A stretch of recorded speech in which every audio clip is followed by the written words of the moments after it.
Bonsoir Linda. Bonsoir Mohamed. Elle nous a fait une sacrée promo. Oui, moi aussi, vous nous parlez culture d'ailleurs. Hein. Oui, moi aussi j'ai quelque chose à vous vendre. J'ai appris des mots encore cette semaine. Je voudrais vous en parler puisque ce sont des petits trésors que j'ai découverts. Ce sont des mots anciens, des mots enfouis dans les dictionnaires et à qui l'actualité offre une nouvelle vie. Le mot abstème, par exemple.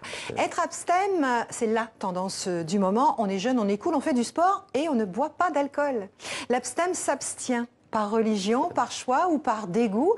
C'est un terme qu'on emploie depuis 2000 ans dans le droit canonique. Il désignait celui qui, par aversion, ne pouvait pas communier au vin. Il lui était donc interdit de devenir prêtre. Qui aurait pensé que 2 millénaires plus tard, être abstème deviendrait un mode de vie? Autre découverte que j'ai faite, Mohamed, la clérocratie. Est-ce que vous savez ce que c'est? Ah non.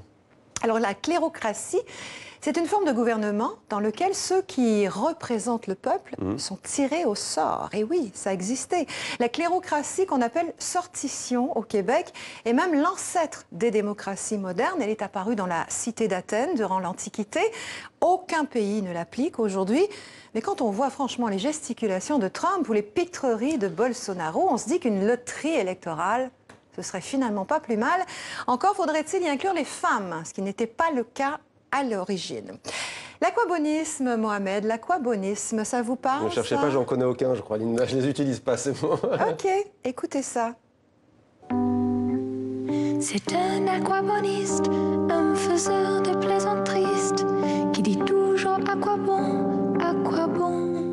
L'aquaboniste, chanté par Jane Birkin, écrit par Serge Gainsbourg en 1978. Est-ce que j'ai besoin de vous l'expliquer? Aquaboniste vient évidemment d'aquabon, bravo. C'est un je m'en foutiste, un découragé par avance, un incrédule, un fataliste. À quoi bon, dit-il. Hein? Il pose la question, mais de toute façon, il attend aucune réponse. Il y en a d'autres, des mots oubliés, des mots essentiels aussi. Je pourrais vous parler de l'amouritié, ce sentiment ambigu qui tient de l'amour et de l'amitié qu'on a tous un jour plus ou moins éprouvé. Je pourrais vous citer la gymnophorie, cette sensation gênante qu'on éprouve quand une personne nous déshabille du regard. Je pourrais vous parler aussi de rétifisme, qui est cette vénération sans réserve, ce fétichisme de la chaussure. Il y en a des centaines de mots auxquels on peut offrir une nouvelle vie. Jean-Christophe Tomasi avec François Rollin en ont répertorié 200 dans un ouvrage qui vient de paraître aux éditions Le Robert.